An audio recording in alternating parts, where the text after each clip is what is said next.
అందరికీ నమస్కారం. I welcome you all again to the Fakir పుస్తక పఠనము మరియు చర్చ. ఈ సెషన్స్కి అందరికీ హార్దిక స్వాగతం. ఈ రోజు సెషన్ స్టార్ట్ చేసుకునే ముందు ఒకసారి మళ్ళీ దివ్య బాబా చైతన్యంతో మనం అందరము అనుసంధానమయ్యి ఈరోజు సెషన్ చక్కగా ప్రారంభించుకుందాం. ఓం శ్రీ గురుభ్యో నమః. ఓం శ్రీ కృష్ణ పరమాత్మనే నమః. ఓం శ్రీమాత్రే నమః. ఓం సాయిరామ్.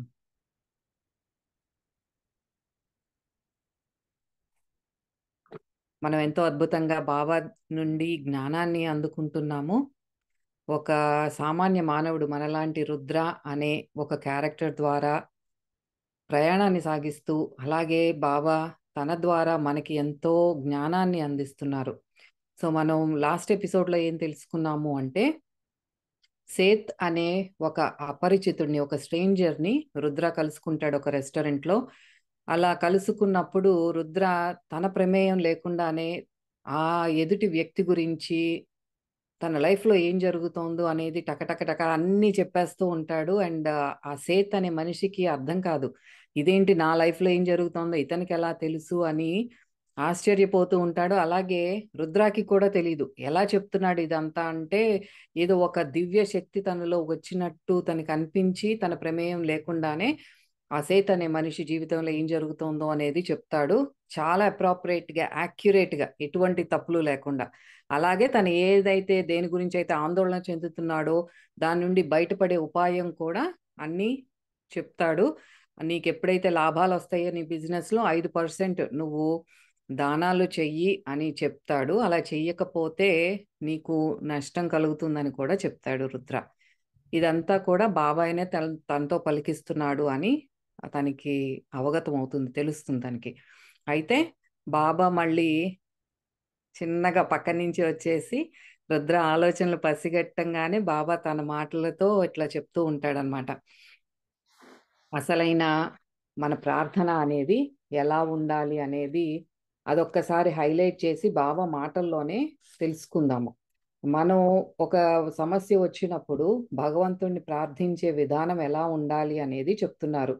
మనం ఇప్పుడు జీవించే జీవితం ఏదైతే ఉందో దాన్ని అనుభవాలు పొందడానికి కావలసిన బలాన్ని, జ్ఞానాన్ని, తగిన స్నేహాన్ని, ప్రేమను, దయను, కరుణలను ఆనందంగా అనుభవించే శక్తి ఇవ్వమని ప్రతిదీ మనం ఒక పాజిటివ్ యాటిట్యూడ్తో, సకారాత్మక భావనతో స్వీకరించే ఓర్పు, ఆ పేషెన్స్ నాకు ఇవ్వు అని భగవంతుణ్ణి ప్రార్థించాలి. మనం ఎటువంటి క్లిష్ట పరిస్థితిలో ఉన్నా మన ప్రార్థన ఇలా ఉండాలి అని బాబా చెప్తున్నారు. అయితే బాబా ఈ రుద్ర కూడా చెప్తున్నాడు, అవును బాబా నేను అట్లాగే చేస్తాను.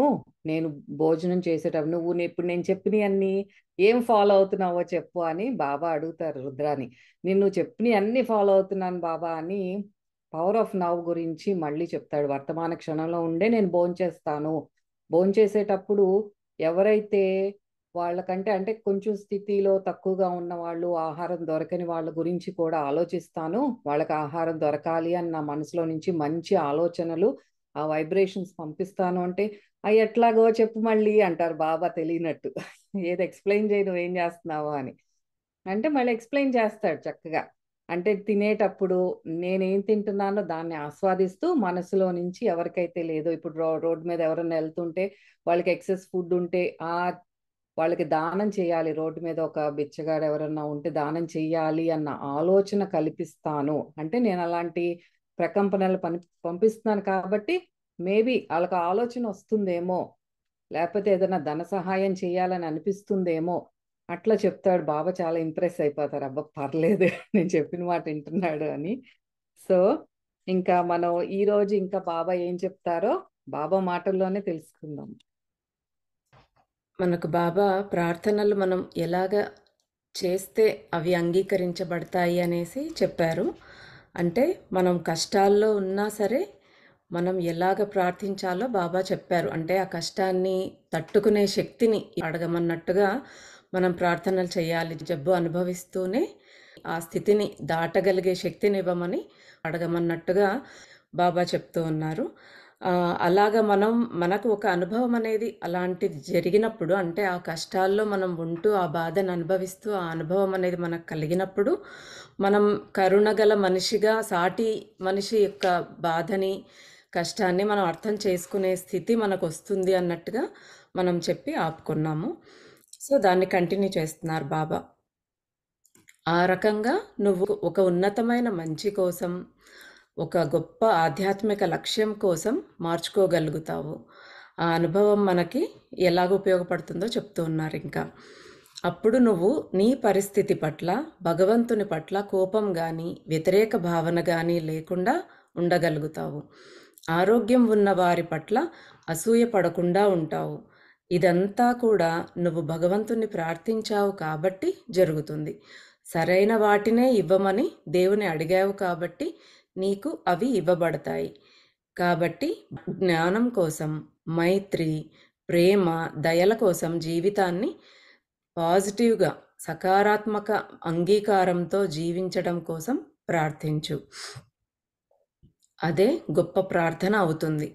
ఇక నీ విషయానికి వస్తే, ఆ హోటల్లో జరిగింది నీకు శాంతిని, ఆనందాన్ని కలిగిస్తే అలాగే కాని. ఆగాడు బాబా. బాబా చెప్తూ ఉన్నారు, మనకి ఆ అనుభవం అనేది కలిగినప్పుడు మనం ఎదుటివారి పట్ల అసూయ పడకుండా, అంటే నాకు ఇది భగవంతుడు చేయలేదే, నాకు ఇంకా ఎంత ప్రార్థించినా ఆ ఆరోగ్యాన్ని ఇవ్వలేదే అని ఒక వ్యతిరేక భావన అనేది లేకుండా ఉండగలుగుతాం మనం. అన్నీ పాజిటివ్‌గా యాక్సెప్టెన్స్‌తో మనము స్వీకరిస్తాము. కాబట్టి అదే గొప్ప ప్రార్థన అవుతుంది అనేసి చెప్తూ ఉన్నారు బాబా.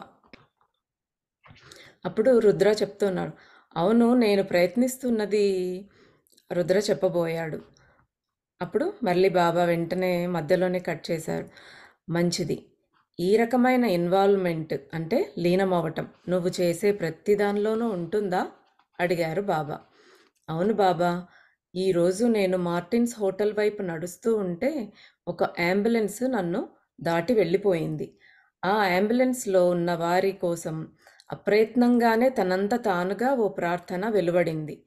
అందులోని సిక్ పర్సన్‌కే కాకుండా వారికంతా కూడా ఉద్వేగాల పరంగా, ఆర్థిక పరంగా వారికి బలాన్ని ఇవ్వమనే ప్రార్థన నాలోంచి వెలువడింది.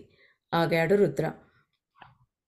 రుద్రాకి తెలియకుండానే ఆయనలో నుంచి అద్భుతంగా ఒక ప్రార్థన వెలువడింది. ఓన్లీ ఎవరైతే గాయపడున్నారో ఆ అంబులెన్స్‌లో వాళ్ళకే కాకుండా తన చుట్టూ ఉన్న వాళ్ళందరూ కూడా, అంటే తన ఫ్యామిలీ అయ్యుండొచ్చు, టెన్షన్ పడుతుండొచ్చు.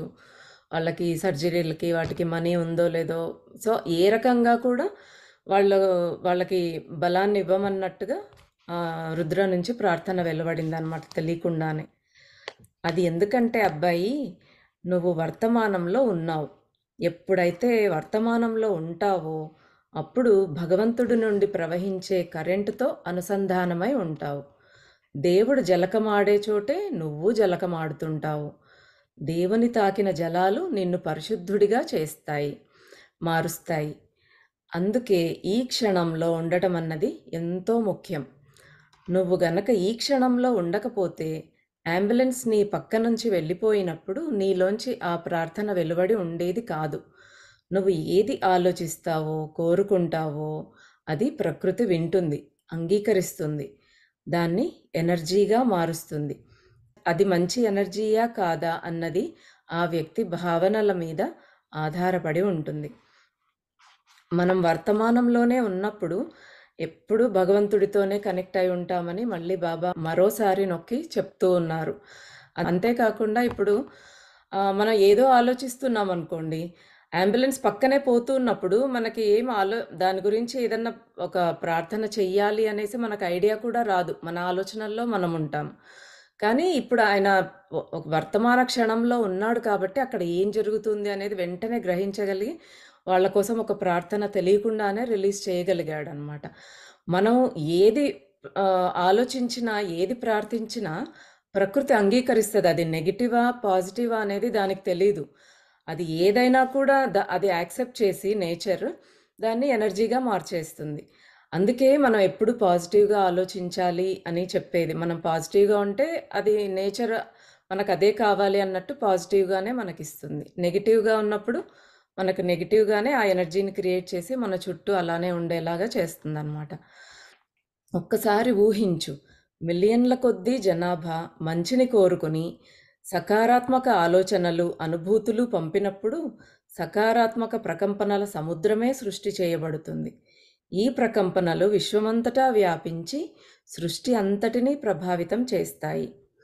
అది ఎలా ఉంటుందంటే, ఒక రూమ్‌లో నివసిస్తూ ఒకరినొకరు ద్వేషించుకుంటూ, తిట్టుకుంటూ ఉన్న ఒక జంట గదిలోకి నువ్వు ప్రవేశిస్తే, నువ్వు చాలా అసౌకర్యంగా, అధైర్యంగా, భయంగా ఫీలవుతావు.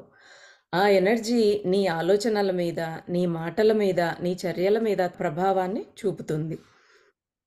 ఇప్పుడు మరో రూమ్‌లో జీవిస్తున్న మరో జంట ఒకరినొకరు ప్రేమించుకుంటూ, జీవితాన్ని ఆనందంగా జీవిస్తూ, ఇతరుల మంచి కోసం, ఉన్నత లక్ష్యం కోసం జీవిస్తూ ఉన్న ఆ జంట గదిలోకి నువ్వు వెళ్ళినప్పుడు ఆటోమేటిక్‌గానే మంచి అనుభూతిని పొందుతావు. ఆనందాన్ని, వెచ్చదనాన్ని పొందుతావు. మన ఇప్పుడు మళ్ళీ ఇది ఎన్నో సార్లు చెప్పారు బాబా. మళ్ళీ కూడా చెప్తున్నారు. మన పాజిటివ్ థింకింగ్ మన చుట్టూ ఎలా ప్రభావాన్ని చూపిస్తుంది, మన నెగెటివ్ థింకింగ్ మన చుట్టూ ఎలా ప్రభావాన్ని చూపిస్తుంది. ఆ ప్రకంపనలే, ఆ వైబ్రేషన్సే మనకి యూనివర్స్‌లోకి వెళ్ళి మళ్ళీ ఎలాగ వర్క్ అవుతాయి అనేది కూడా చెప్తూ ఉన్నారు. మనకిప్పుడు చాలా గందరగోళంగా గొడవ పడుతూ ఉన్న జంట దగ్గరికో, లేపోతే అలాంటి ప్లేస్‌లోకి వెళ్ళినప్పుడు, అక్కడి వాతావరణం అంతా ఆ వైబ్రేషన్స్‌తోనే, వాళ్ళ ఆరా అలానే ఉంటుంది. అలాంటి వైబ్రేషన్స్‌తో నిండిపోతుంది. మనం కూడా అక్కడికెళ్తే ప్రశాంతంగా ఫీల్ అవ్వలేము. కానీ హాయిగా, హ్యాపీగా, ప్రేమగా ఉన్న వాళ్ళ చుట్టూ వెళ్ళినప్పుడు, వాళ్ళ ఎనర్జీ అంతా అక్కడ ఆ పాజిటివ్‌లోనే ఉంటుంది. పాజిటివ్‌నెస్సే ఉంటుందనమాట అక్కడ వాళ్ళ చుట్టూ. సో, మనం కూడా హ్యాపీగా, హాయిగా ఫీల్ అవ్వగలుగుతాం కదా! ఏదైనా కూడా మన ఇంట్లో అయినా మనం గొడవ పడుతూ ఉంటే, మన పిల్లలు వాళ్ళు బిహేవ్ చేసేది గమనిస్తే చాలా డిఫరెన్స్ ఉంటుంది. అదే మనం అంతా ప్రేమ పంచుతూ, మంచిగా నవ్వుతూ, మాట్లాడుతూ ఉన్నప్పుడు వాళ్ళు పెరిగే వాతావరణం చాలా డిఫరెంట్ అవుతుందనమాట. సో, మనం ఎప్పుడూ పాజిటివ్‌నెస్‌తో ఉండాలి అన్నట్టుగా బాబా మళ్ళీ ఈ సకారాత్మక ఉద్వేగాలు అంటే ఈ పాజిటివ్ ఎమోషన్స్ నీలో తాత్కాలికంగానే అయినా మంచిని, దయను, క్షమను, కరుణను కలిగిస్తాయి. ఇప్పుడు ఒక్కసారి ఊహించు. ప్రపంచమంతా దేవుడిని ప్రేమించే వారితోనూ, అందరి పట్ల దయతో ఉండే వారితోనూ నిండిపోయి ఉందనుకో. నువ్వు ఊహించగలవా వారి నుండి వెలువడి వ్యాపించే ప్రకంపనల ప్రభావం మరింత మంచిని, మరింత సకారాత్మక శక్తులను సృష్టించి ఎక్కువ కాలం అవి ఉండేలా చేస్తాయి. ఇది సత్యం. వర్తమానాన్ని ఆనందించు. నెమ్మదిగా, ప్రశాంతంగా, తేలికైన హృదయంతో జీవించు. అయితే కొన్ని సందర్భాలలో వర్తమానంలో జీవించడం కష్టంగా ఉంటుంది. అప్పుడేం చేస్తావు? అడిగారు బాబా. మనం ఎప్పుడూ ప్రెజెంట్‌లోనే ఉండలేం. కొన్ని సిట్యుయేషన్స్ మనకొస్తాయి. బలవంతంగా అయినా కొన్ని సిట్యుయేషన్స్‌లో అలా ఉండలేం. అలాంటప్పుడు భగవంతుని నామాన్ని లేదా నా గురువును ధ్యానిస్తాను అని చెప్తున్నాడు రుద్ర. శివుడు, రాముడు, గణేష, కృష్ణ, హనుమాన్, మూకాంబిక, కాళిక, జీసస్, మేరీ, జరాతుష్ట్ర, అల్లా, గురునానక్, ముకుంద్ షా, షిరిడీ సాయిబాబా లేదా మెహర్ బాబా ఇలా ఎవ్వరైనా కావచ్చు. ఆ క్షణంలో నాకెవరు గుర్తొస్తే వాళ్ళు. కాబట్టి నేను వర్తమానంలో జీవించలేను అనిపించినప్పుడు, నా మనసు నరకంగా తయారవుతోంది అనిపించినప్పుడు నేను ధ్యానిస్తాను. ఈ ధ్యానాలు నన్ను అనవసర బాధ నుండి, నకారాత్మక అంటే నెగెటివ్ ఆలోచనల నుంచి రక్షిస్తాయి. ఇంతకుముందు నేను వర్తమానంలో జీవించలేక పరిస్థితుల నుండి పారిపోయేవాడిని. కానీ ఇప్పుడు నేను వర్తమానంలో జీవించడాన్ని ఆనందిస్తున్నాను. వర్తమానం క్షణాల వెనుక దాక్కోకుండా వర్తమానంతో పాటే జీవిస్తున్నాను చెప్పాడు రుద్ర. ఎంత చక్కగా ఉంది చూడండి. మనం ఎప్పుడూ వర్తమానంలో ఉండలేకపోయినా అలాగా గందరగోళంగా ఉన్న క్షణంలో అట్లీస్ట్ మనం చేయగలిగింది ఒక నామం ఏదో ఒకటి, శివుడో, రాముడో, ఓం నమః శివాయ, శ్రీమాత్రే నమః, ఓం నమో నారాయణ, ఎన్నో ఉన్నాయి మనకి. ఏదో ఒక మంత్రం జపించుకోవచ్చు. ఓం సాయిరామ్ అనుకోవచ్చు. తను అలాగే చేస్తానంటున్నాడు. ఇంతకుముందు కష్టాలొస్తే ఇవన్నీ పరిస్థితుల నుంచి పారిపోవాలా అని ప్రయత్నించేవాడు. ఇంకా ఇవన్నీ వద్దు అన్నట్టుగా. కానీ ఇప్పుడు ప్రెజెంట్ మూమెంట్‌లో ఉంటూ వాటిని ఎలాగ హ్యాండిల్ చేయాలి అనే ఇదిలోకి వచ్చేసాడనమాట. అంత చేంజ్ వచ్చేసింది తనలో. మనకి చెప్తూ ఉంటారు ఈ కలియుగంలో ఆహ్, కలౌ నామ సంకీర్తనం అని. అంటే మనం తరించటానికి ఇప్పుడు మనం యజ్ఞాలు, యాగాలు, తపస్సులు ఏమీ చేయక్కర్లేదు. కలియుగంలో ఈజీ థింగ్ ఏంటంటే భగవన్నామ స్మరణ. జస్ట్ భగవన్నామ స్మరణ చేస్తే చాలు తరించేస్తాం. మనకింక అంతకన్నా ఎక్కువ చేత కాదు. మనం ఉన్న పరిస్థితుల్లో, మనకున్న కష్టాలకి, మనకున్న నెగెటివ్ ఆలోచనలకి అని ఆ భగవంతుడు కూడా చాలా ఈజీగా చేసేసాడు. కలియుగం ఇది. మీరు ఇంతకన్నా ఎక్కువ ఏం చేయలేరు. మీరిది చేస్తే చాలు మీకు తపస్సు చేసిన ఫలితం వచ్చేస్తది అని చెప్పేశారనమాట. అందుకే ఏ పని చేస్తూ ఉన్నా మనం మన లోపల ఆ భగవన్ నామ స్మరణ అనేది జరగడం అది నేర్చుకోవాలి మనం. అంటే అది ప్రాక్టీస్ చేస్తూ ఉంటే ఆటోమేటిక్‌గా మనకి అనవసరమైన ఆలోచనల వైపు వెళ్ళకుండా ఆ నామం రక్షించేస్తుందనమాట. తీసుకొచ్చేస్తుంది మనల్ని బ్యాక్. అలాగా మనం ప్రాక్టీస్ చేయాలి. ఇది మనకి ఎంత బాగా చెప్పారు చూడండి. వర్తమానంలో ఉండలేని పరిస్థితిలో అట్‌లీస్ట్ నామస్మరణ చేసేసుకుంటూ ఉంటే మనం వేరే వాటి బారి నుంచి తప్పించుకోగలుగుతామనమాట. అంటే అవి మనల్ని బాధించవు. మనం తప్పించుకుపోవటం కాదు, అవి మనల్ని బాధించవు. ఎందుకు అనేది కూడా చెప్తున్నారు బాబా ఇక్కడ. మంత్రాలు, ప్రార్థనలు, ధ్యానం చేయడం వల్ల ఆధ్యాత్మికత అనే అగ్నిలో మరింత ఇంధనం వేసినట్టే. పదే పదే నువ్వు వల్లెవేసే ఆ పవిత్ర పదాలు మరి ధ్యానం, ఆధ్యాత్మిక అగ్నిని మరింత ప్రజ్వరిల్లేలా చేస్తాయి. ఈ మంట నీలోని చీకటిని, నెగటివిటీని పారద్రోలుతుంది. నీ యొక్క గత కర్మలను కాల్చివేస్తుంది. అది నీకు మార్గాన్ని చూపుతుంది. చీకటిని, అజ్ఞానాన్ని నీ నుండి దూరంగా ఉంచుతుంది. నీ చుట్టూ ఆ వెలుగుల్ని వ్యాపింపచేస్తుంది. నువ్వు జపించే కొద్దీ, ధ్యానించే కొద్దీ విశ్వరహస్యాలు బట్టబయలవుతాయి. ఎందుకంటే వెలుగులో ఏదీ దాక్కోలేదు కాబట్టి. ఇంక నువ్వు జపించే కొద్దీ, ధ్యానించే కొద్దీ ఆ అగ్ని నువ్వు ఒక్కటైపోతారు. ఇక్కడ మనం చేసే ప్రార్థనలు, మనం జపించే మంత్రము అనేది ఒక అగ్నితో సమానం. ఇప్పుడు ఎప్పుడైతే వెలుగుంటుందో చీకటి ఆటోమేటిక్‌గా పారిపోతుంది. చీకటనేది ఉండదు. అలాగే ఈ అగ్ని అనే దాంట్లో మనము ఈ ఆల్రెడీ ఆధ్యాత్మికత అనే మార్గంలో ఉన్నామంటేనే ఒక అగ్ని అన్నట్టు. ఆ అగ్నిలో ఆజ్యం పోస్తున్నాం. అంటే మన మంత్రాలు, ఆ పవర్. సంస్కృతంలో ఉండే మంత్రాలకి, పదాలకి ప్రతి అక్షరానికి కూడా చాలా పవర్ ఉంటుంది. దాని చుట్టూ కూడా. మనం అందుకే ఆ మంత్రం అనేది జపించినప్పుడు ఆ పవర్ అనేది మన చుట్టూనే ఉంటుందన్నమాట. అంత పవర్ రిలీజ్ అవుతుంది వాటిల్లో నుంచి.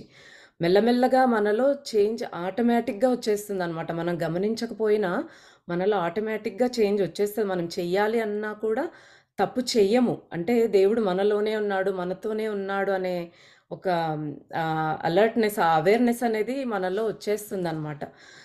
ఆటోమేటిక్‌గా మనం ఈ ధ్యానంలోకి మంత్రము అయినా ఏదైనా జపిస్తూ ఉన్నప్పుడు ఆటోమేటిక్‌గా ధ్యానంలోనికి వెళ్ళిపోతాం. ఆ ధ్యాన స్థితిలో అంటే మనలోకి మనం వెళ్ళినప్పుడు మనకప్పుడు మన అంతరంగం అనేది తెలుస్తుంది. ఈ విశ్వంలో రహస్యాలనేది బట్టబయలైపోతాయని చెప్తున్నారు బాబా. అంటే ఏదైనా మనం చూడగలిగే శక్తి వస్తుంది. మనం అంటే ధ్యానం చేస్తూ ఉన్నప్పుడు మనకన్నీ అర్థమైపోతాయి ఈజీగా. ఆహ్, అంటే ఆ జ్ఞానం అనేది వస్తుందనమాట. మనలోకి మనం వెళ్ళినప్పుడు మనం ప్రశాంతంగా ఆలోచిస్తూ విశ్వానికి కనెక్ట్ అవుతామనమాట. అప్పుడు ఆ అగ్ని అంటే ఆధ్యాత్మికత నువ్వు అంటే ధ్యానించేవాడు ధ్యానం 3 ఒక్కటే అవుతది. త్రిపుటి అంటారు దాన్నే. అన్నీ ఒక్కటే అయిపోతారనమాట. ఇక్కడ అదే చెప్పారు. ఆ అగ్ని నువ్వు ఒక్కటే అయిపోతావు. అంటే ఆహ్, జరిగేదంతా ఒక్కటే అయిపోతుందనమాట. నిజానికి ఇది చాలా సింపుల్. వర్తమానంలో జీవిస్తూ నీకు నువ్వు నిజాయితీగా ఉండు. నీ దైవం లేదా నీ మాస్టరు నామాన్ని చిత్తశుద్ధితో నిజాయితీగా ధ్యానించు. మిగతాది దైవానికి లేదా నీ మాస్టర్‌కు వదిలిపెట్టు. నీ యొక్క అత్యున్నతమైన ప్రయత్నాలతో జీవించు. మనం ఇది అవుతదో లేదో దేవుడిని మొక్కినా కూడా మనకెప్పుడూ డౌటే అనమాట. ఓహ్! ఇది అవుతుందో లేదో, ఇది జరుగుతుందో లేదో అని మనకు ఆ టెన్షన్ అనమాట. అది కాదు. మనం సింపుల్‌గా జస్ట్ దేవుడి నామాన్ని ధ్యానిస్తూ ఆయనకు మిగతాది వదిలేస్తే ఆయనే చూసుకుంటారు మనకి ఏది అవసరమో, ఏది జరగాలి అనేది. మనం ప్రయత్నం ఒకటి మనం చెయ్యాలి. అంటే ఊరికే కూర్చొని దేవుడే నాకు అన్నం పెడతాడు అన్నట్టు కాకుండా మన ప్రయత్నం చేస్తూ ఉంటే మనకొచ్చేది మనకొస్తదనమాట. వచ్చేలాగా ఆ భగవంతుడు ఆయన చూస్తాడంతా. ఆయనకు వదిలిపెట్టేస్తే మీ భారాన్ని నా మీద వదిలేయండి అని చెప్తారు కదా బాబా. సో, మనం ఆయనని నమ్మి ఆయన మీద వదిలేసినప్పుడు ఆయనే భరిస్తారనమాట. ఆయనే చూసుకుంటారు. ఇక్కడ బాబా చెప్తున్నారు.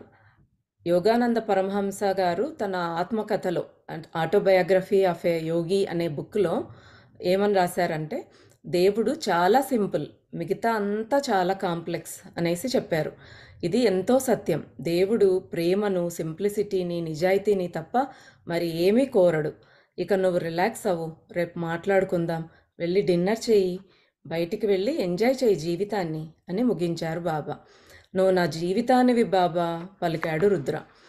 ఆ యువకుడి అంటే రుద్ర కళ్ళల్లో నీళ్లు. బాబా దీర్ఘంగా శ్వాసించి ఏదో ప్రార్థనను పలికాడు. నువ్వు ఏం ఆలోచించకు, దేవుడు అంటేనే చాలా సింపుల్. మనమే ఊరికే కాంప్లికేట్ చేసుకుంటూ ఉంటాం మన లైఫ్ని, పిచ్చి పిచ్చిగా ఆలోచించుకుని. హాయిగా దేవుడికి వదిలేస్తే ఆయనే చూసుకుంటాడు కదా అనేసి చెప్తూ బాబా ఈయనని ఇంకా సరే ఇంకా వెళ్ళమని చెప్తూ ఉన్నారు అనమాట. ఎంజాయ్ చేయను, సింపుల్గా ఉండు, హ్యాపీగా రిలాక్స్గా ఉండు అని. యా, అదే బయటికి వెళ్ళి ఎంజాయ్ చెయ్యి జీవితాన్ని అంటే, చూసాడా రుద్ర ఎంత చక్కగా చెప్పాడు, నువ్వు నా జీవితాన్ని బావా అని. ఇంకా కళ్ళ నీళ్ళు వచ్చేసినాయి అనమాట ఆ రుద్రాకి. అట్లాగే మనం కూడా ఉండాలి. మన జీవితం ఇంకా బాబాదే అంటే, మనం ఎవరినైతే నమ్ముతున్నామో ఆ భగవంతుడికి అర్పించినట్లు ఉంటే ప్రశాంతంగా ఉంటాం. ఇంకా ఇలా చెప్తున్నారు, ఎందుకు నన్ను మీతో రానివ్వరు? మీరు మీ గురించి అంతా నేను పట్టించుకుంటున్నాను కదా, మీకోసం టీ చేస్తాను, మీరు అలసిపోతే మీ కాళ్ళు నొక్కుతాను అని రుద్ర అడుగుతున్నాడు అనమాట చిన్నపిల్లాడిలాగా. అంటే ఒక మనకి తండ్రి వెళ్ళిపోతుంటే బయటికి బజార్కి వెళ్తాను చిన్నపిల్లలు, నేను నీతో వస్తానంటారు కదా, అట్లాగే రుద్ర అడుగుతున్నాడు బాబాని, వదిలేసి వెళ్ళిపోతారు, నేను కూడా మీతో వస్తాను అని. బాబా నవ్వి తన కొద్దిపాటి వస్తువులు ప్యాక్ చేసుకోసాగాడు. సోఫాలో కూర్చుని రుద్రాని తన పక్కనే కూర్చోబెట్టుకొని రుద్ర చేతిని తన చేతిలోకి తీసుకున్నాడు. నీ నుంచి కొన్ని రోజులకు మాత్రమే నేను దూరంగా వెళ్తున్నాను. ఇందులో విచారించవలసింది ఏమీ లేదు. ముఖ్యమైనది ఏంటంటే, నేను నిన్ను ఎప్పుడూ విడిచిపెట్టేది లేదు.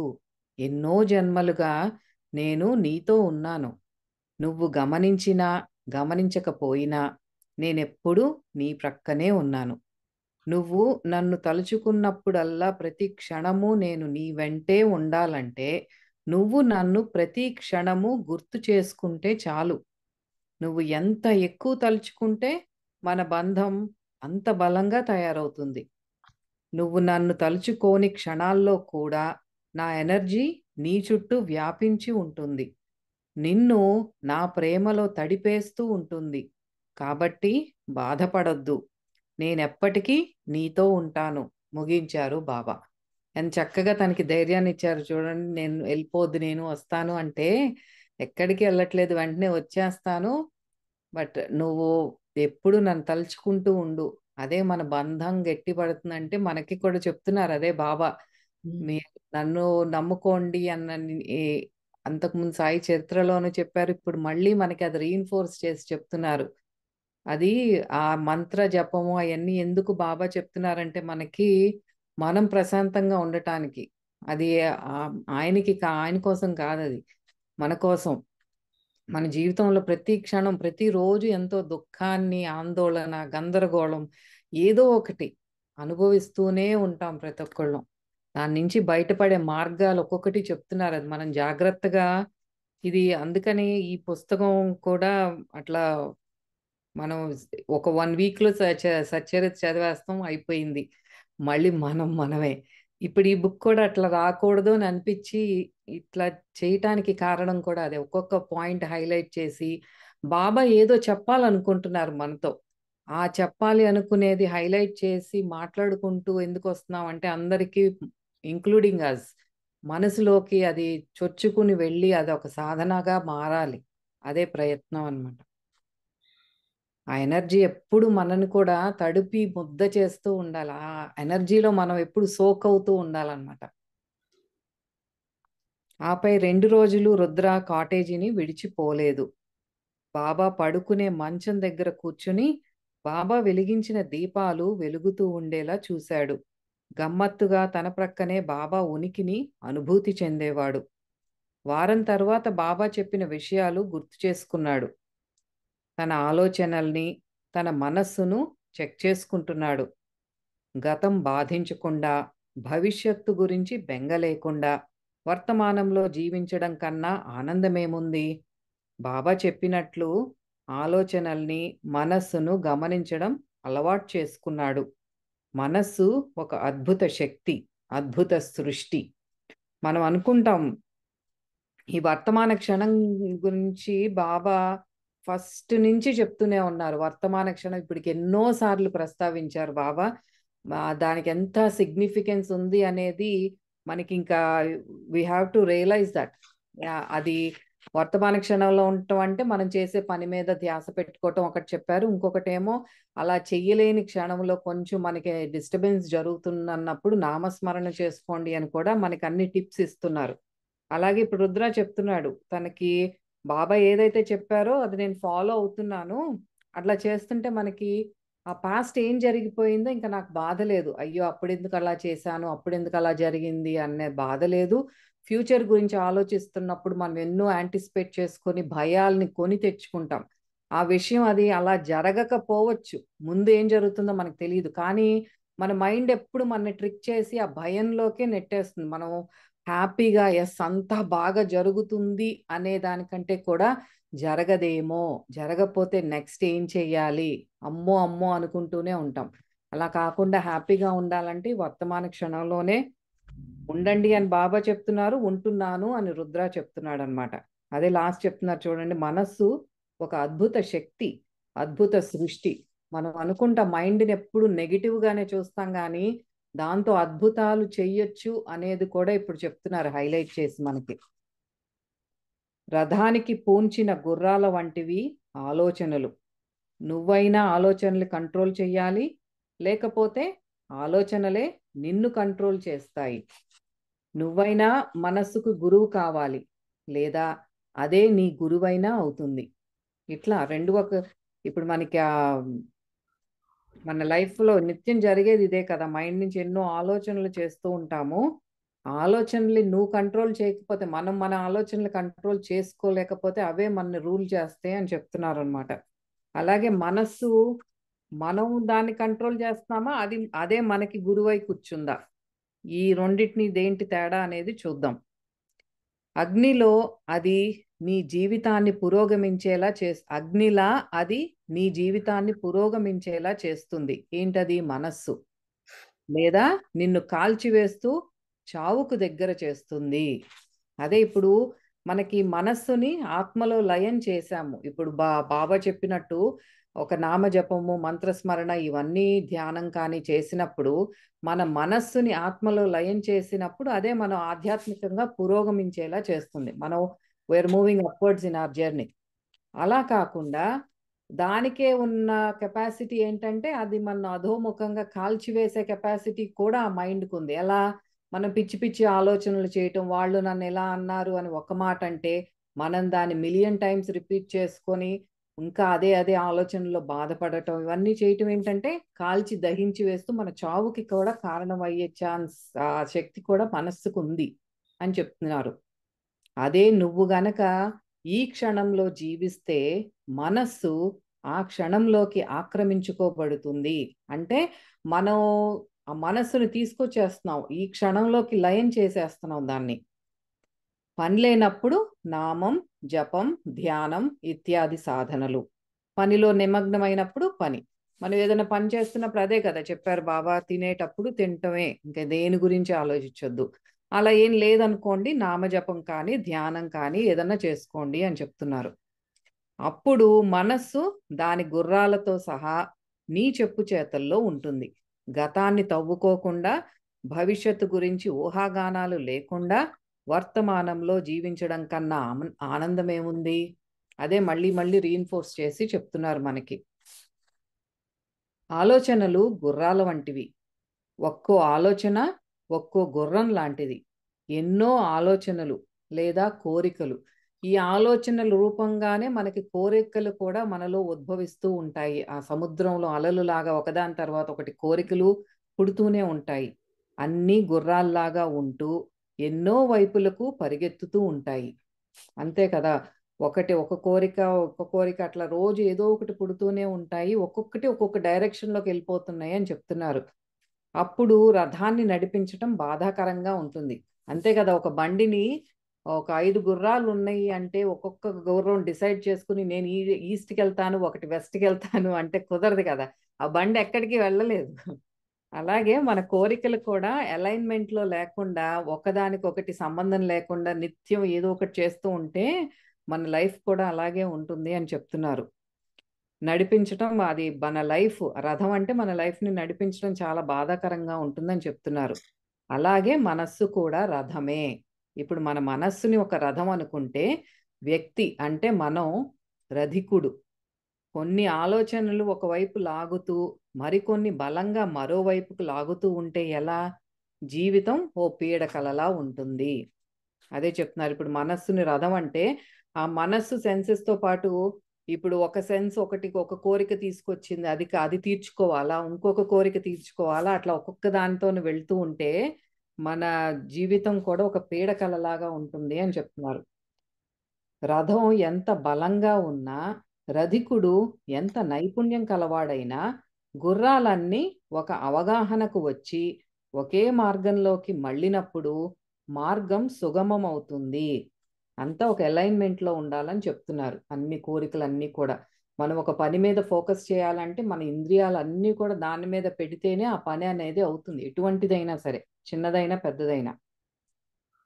వర్తమానంలో జీవిస్తూ పవిత్ర నామాన్ని జపిస్తూ, ధ్యానం చేస్తూ, దైవంతో కలిసి నడుస్తూ, అంటే వ్యక్తి సంకల్పం లేకుండా దివ్య సంకల్పంలో ఉండటమే అంటే నేను, నాది అనేది లేకుండా పోవడమే ఉంటే జీవిత ప్రయాణం ఆనందంగా, ఆటగా సాగిపోతుంది. అంటే వ్యక్తి సంకల్పం అంటే ఇప్పుడు మనకి ఇండివిడ్యువల్ సంకల్పం దానికంటే కూడా గొప్పదేంటంటే దివ్య సంకల్పంలో ఉండటం. అంటే ఇంకా పరమాత్మతో అనుసంధానమై నిత్యం ఇప్పుడు మనకి హ్మ్, శ్రీకృష్ణ పరమాత్మ అర్జునుడికి రథసారథి అయి శ్రీకృష్ణుడి రథాన్ని ఆయనకి కురుక్షేత్ర యుద్ధంలో నడిపాడంటే ఆ మొత్తం రెయిన్స్ అన్నీ కూడా ఆయన చేతిలో పెట్టేశాడు. అలాగే మనల్ని కూడా ఇప్పుడు అర్జునుడు మనం అనుకుంటే మన జీవితం అనే రథాన్ని పరమాత్మ చేతిలో పెట్టి నీదే భారం అనుకుని మనం చేసేది మనం చేస్తూ వెళ్తూ ఉంటే ఆ పరమాత్మతో ఎప్పుడూ ఒక అనుసంధానమై అలైన్మెంట్లో ఉంటే కనుక మన జీవిత ప్రయాణం ఆనందంగా ఉంటుంది అని చెప్తున్నారు. దానికి కావలసిన గైడెన్స్ కానీ ఆ ఇన్స్ట్రుమెంట్ సాధనాలు ఏంటి అంటే ఇవే ధ్యానము, మంత్రము, జపము, నామస్మరణ ఇవన్నీ చెప్తున్నారనమాట. అటువంటిది దివ్య సంకల్పంలో ఉండటం ఇంపార్టెంట్ అని చెప్తున్నారు.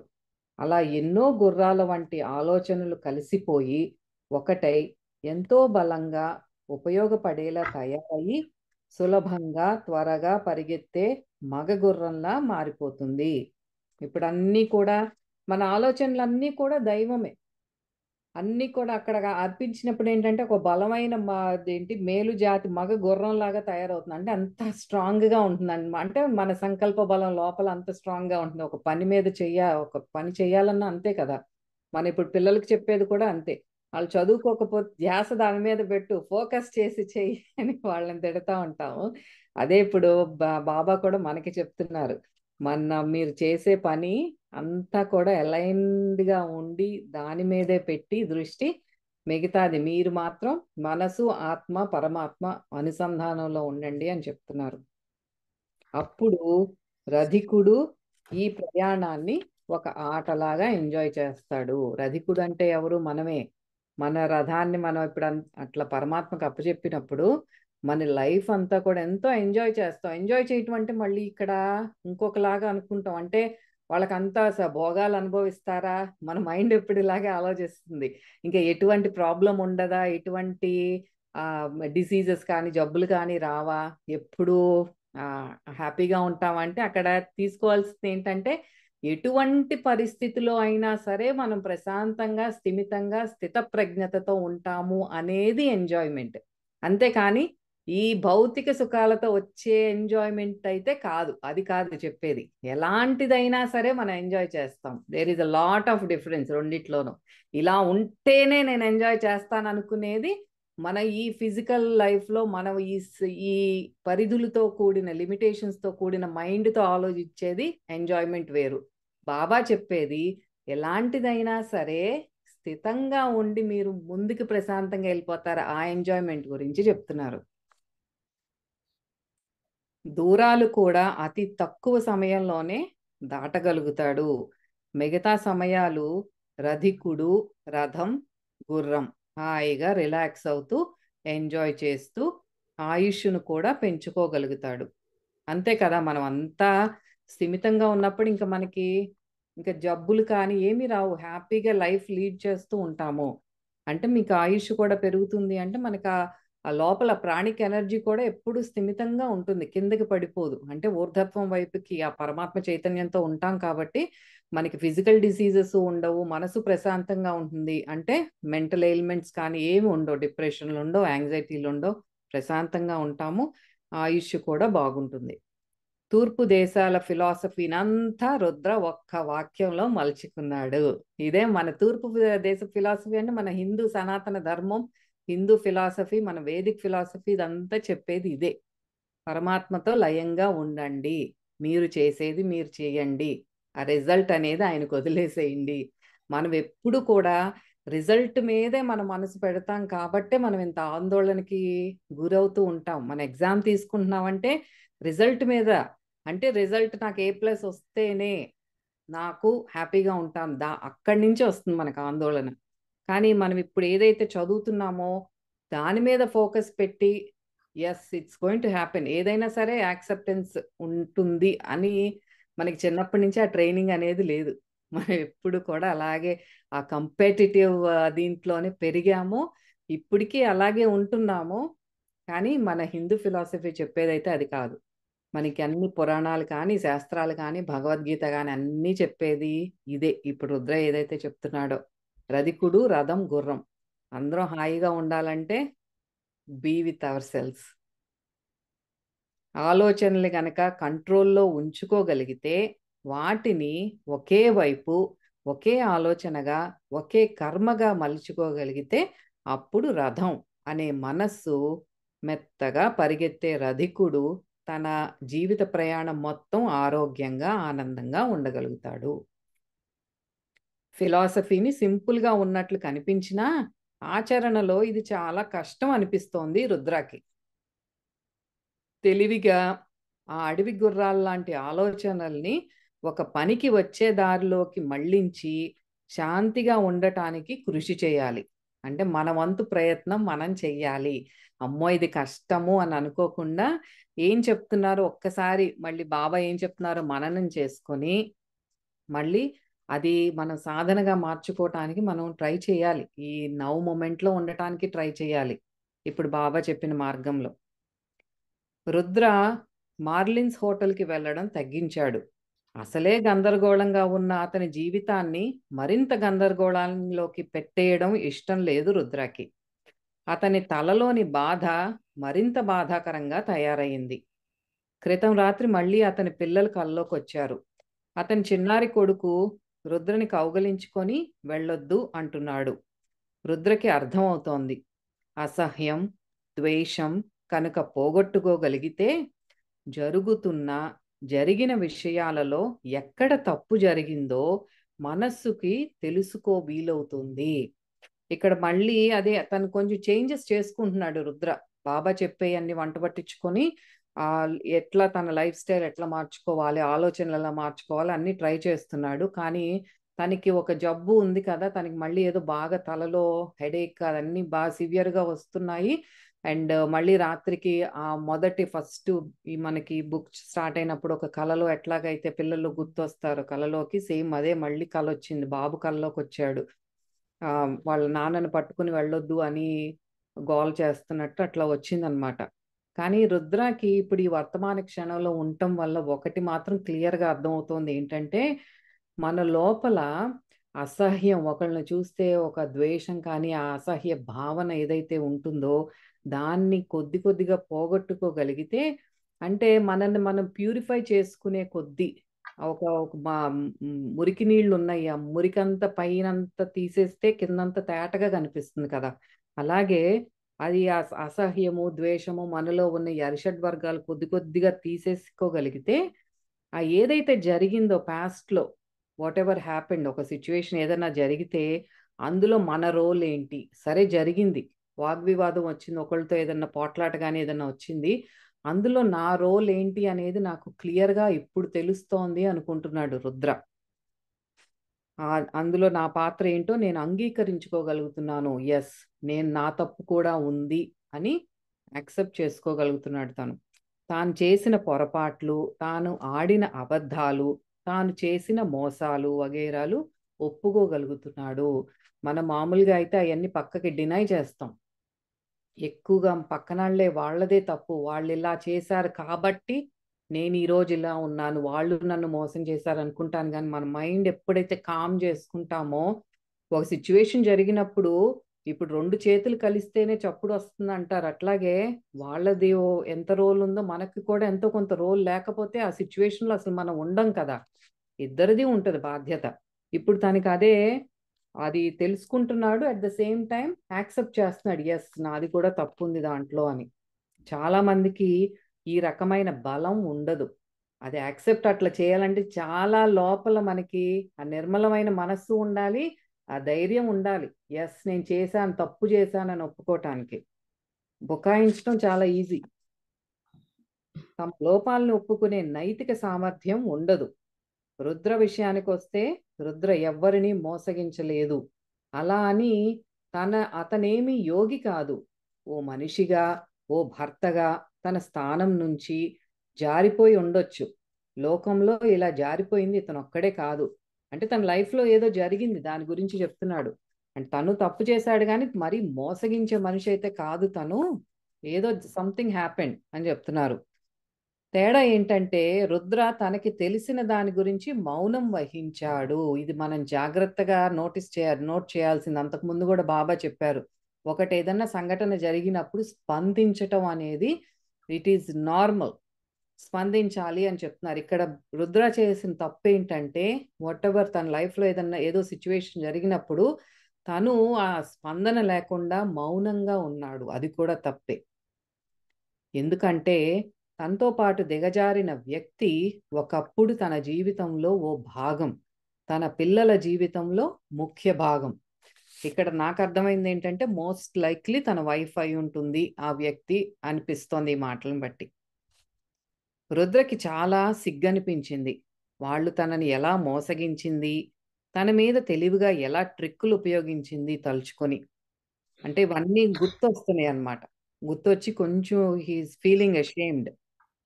ఇంకా తన పిల్లలు తాను కలిసి ఆనందించేది, తాను, వాళ్ళు ఈ శరీర తొడుగుల్ని ఈ గ్రహం మీద వదిలేసి తన తండ్రి ఇంట్లో కలుసుకున్నప్పుడే అని అనుకున్నాడు. తన పిల్లల నుంచి దూరమై తన పాపాల్ని కడిగేసుకున్నానని భావిస్తున్నాడు రుద్ర.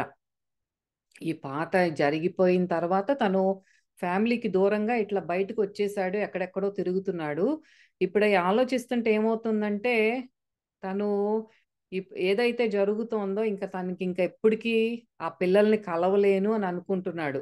ఆ కలిసేదెప్పుడంటే, వాళ్ళు ఆ దేహాన్ని వదిలేసి ఈ గ్రహం మీద నుంచి వెళ్ళిపోవటం అంటే, మనం ఇంకా భౌతిక శరీరాన్ని ఇక్కడ వదిలేసాము. అంటే చనిపోయిన తర్వాతే స్వర్గంలోకెళ్ళిన తర్వాత ఇంకా ఆ తండ్రి దగ్గర కలుసుకోవటం అంటే అదే. ఆ పరమాత్మ దగ్గరే ఇంక కలుసుకుంటాం. అంటే స్వర్గానికెళ్తున్నప్పుడు ఆత్మలుగా కలుసుకోవాల్సిందే గానీ ఇంకిక్కడ అవకాశం లేదు అనుకుని కొంచెం నిరుత్సాహపడుతున్నాడు రుద్ర. ఇంకా అట్లా దూరంగా వచ్చేయటమే, వాళ్ళ దగ్గర నుంచి వచ్చేసాడు కదా! అట్లాగే తన పాపాల్ని కడిగేసుకుంటున్నానని భావిస్తున్నాడు. He is feeling this is the right way. ఆళ్ళ నుంచి దూరంగా వచ్చేయటమే కరెక్ట్ చేశాను. ఆ పాపాలు ఏదైతే చేశాడో తను this is the right way of doing it అని అనుకుంటున్నాడు. బాబా చెప్పిన మాటలు గుర్తొస్తున్నాయి రుద్రకి. పడిపోవటంలో తప్పు లేదు. అందరం పడిపోతూ ఉంటాం. ఏదో ఒక జన్మలో, ఎప్పుడో ఒకప్పుడు. ముఖ్యమైన సంగతి ఏంటంటే, ఎవ్వరిని అసహ్యించుకోకుండా, నిందించకుండా, దేవుడిని లేదా ప్రపంచాన్ని వ్యతిరేకించకుండా, నిన్ను నాశనం చేసిన వారిని సైతం ద్వేషించకుండా ఏ బాధ లేకుండా నువ్వు ఉండగలిగితే అబ్బాయి, నువ్వు అసలు పడిపోనే లేదని పైపొచ్చు నువ్వు ఎంతో ఎత్తుకు లేచావని అర్థం చేసుకోవచ్చు. ఇవన్నీ చూసారా, ఆ నెగిటివ్ భావనలు మనలో ఎన్ని రకాలుగా వస్తాయో. ఒక సిచ్యువేషన్ వచ్చినప్పుడు మనం ఎప్పుడు అయితే ఈ నెగిటివ్ ఫీలింగ్స్ ఏమీ లేవో మనలో, మనం పడిపోలేదు అంటే మనకి ఆధ్యాత్మికంగా కిందకి పడిపోలేదు.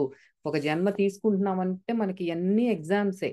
ఈ సిచ్యువేషన్స్ అన్ని ఫేస్ చేసేదే ఒక్కొక్క ఎగ్జామ్. దాంట్లో మనం ఎప్పుడైతే ఆ సిచ్యువేషన్లో మనం ఏం చెయ్యాలో దాని మీద దృష్టి లేకుండా ఎవరో ఒకళ్ళని నిందించటం కానీ, ఆ బ్లేమ్ ఇంకొకళ్ళ మీద వేసుకోవటం కానీ, ఇంకొకళ్ళు మంచి లైఫ్ లీడ్ చేస్తున్నారు, అబ్బా వీళ్ళు నా వయసు వాళ్ళే కానీ ఎంత మంచిగా ఉన్నారు వీళ్ళు, వీళ్ళకి ఎటువంటి అని వాళ్ళ మీద ఒకలాంటి జుగుప్స, ఎన్వి, ఇట్లా ద్వేషం, అసహ్యం, ఇలా నెగిటివ్ భావనలు లేకపోతే యు ఆర్ మూవింగ్ అప్వర్డ్.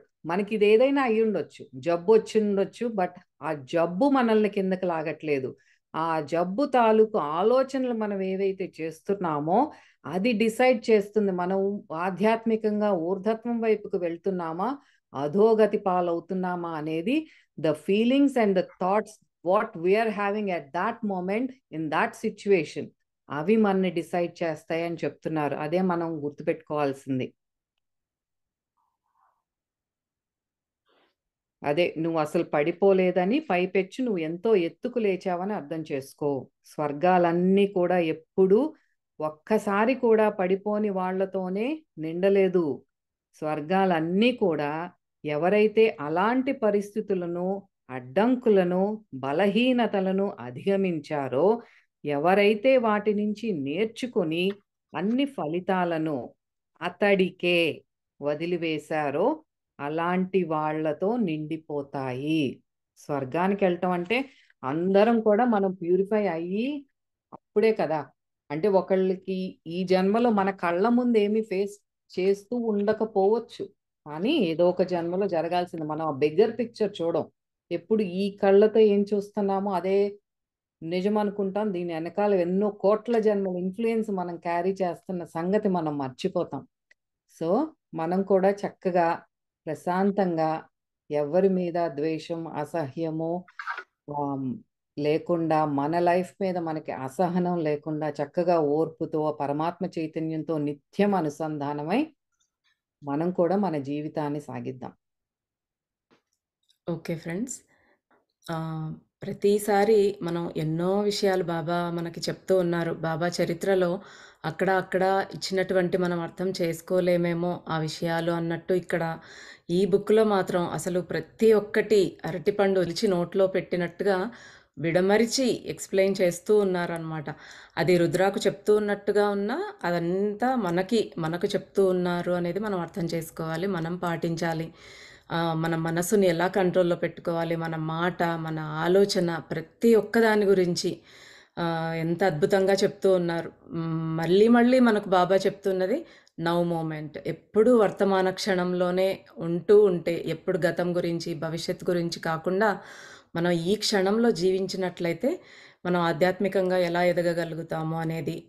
తర్వాత మనకి వర్తమాన క్షణంలో ఉండలేని టైంలో ఏదైనా ఒక నామాన్ని కానీ, ఏదైనా తలుచుకుంటూ ప్రార్థన కానీ చేసుకుంటూ ఉన్నట్టయితే, మనం అప్పుడు కూడా వర్తమాన క్షణంలో ఉండగలగడానికి అవకాశం ఉంటుందన్నమాట. అంతేకాదు మనం ఎవరి మీద అసహ్యము, ఈర్ష్య, ద్వేషము అవన్నీ పెట్టుకోకుండా అక్కడ మన తప్పు కూడా యాక్సెప్ట్ చేస్తూ మనం ఎలా ముందుకు వెళ్ళాలి, అప్పుడే మన ఆధ్యాత్మికత అనేది ఎలాగ ముందుకు వెళ్తుంది అనేది ఎంతో చక్కగా చెప్తూ ఉన్నారు బాబా. బాబా తనకి దూరంగా వెళ్ళారు. ఒక 2 వారాలు పాటో ఎంతో దూరంగా వెళ్ళినప్పుడు కొద్ది రోజులు ఆయనకి దూరంగా ఉన్నారు. ఆ టైంలో బాబా చెప్పినవన్నీ కూడా ఆయన అన్నీ గుర్తు చేసుకుంటూ, తను ఎంతవరకు పాటిస్తూ ఉన్నాడు, ఏ రకంగా తను రియలైజ్ అయ్యాడు, అవన్నీ బాబా చెప్పినవి పాటిస్తూ అనేది ఆయన సరిచూసుకుంటున్నాడు. మనం కూడా సరిచూసుకుందాం. మళ్ళీ మళ్ళీ ఈ బుక్ చదువుకుంటూ, వింటూ, ఈ గుణాలన్నీ మనలో ఏవైతే లోపాలున్నాయో సరిచేసుకుంటూ ముందుకెళ్దాం. నెక్స్ట్ ఇంకా రుద్ర ఏం చేశాడు, బాబా ఎప్పుడొచ్చారు, మళ్ళీ ఏం సిచ్యుయేషన్స్ జరిగాయనేది వచ్చే గురువారం మళ్ళీ తెలుసుకుందాం. అంతవరకు సెలవు. నమస్కారం.